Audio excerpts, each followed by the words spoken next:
Welcome to Luca and Miguel. Enjoy the video. You start by laying out what you need and then acting fast. Choose one pad of sticky notes and a lightweight colored cardstock that won't add bulk.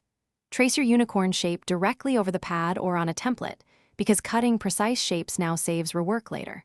Once done, cut along the trace carefully with scissors or a craft knife.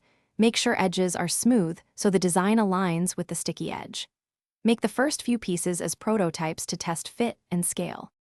Now you assemble each unicorn sticky note deliberately. Place a 1/8-inch strip of double-sided tape where the original adhesive sits so the notes remain functional. Align the sticky note to the cardstock backing, then press from the center outward to ensure a secure bond and prevent air pockets. Once attached, add decorative details. Use fine-tip markers for facial features and a dab of glitter glue for the horn. Make sure to let embellishments dry flat. To finish, trim the edges so the unicorn shape frames the sticky surface. Rounding corners reduces peeling and snagging. Once a full pad is assembled, stack it and store flat for several hours so adhesives settle.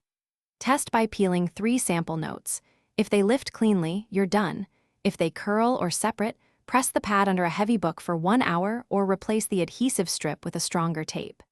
If glue smears, let decorations fully cure before stacking again. Thanks for watching and please subscribe. It's the best investment you'll ever make.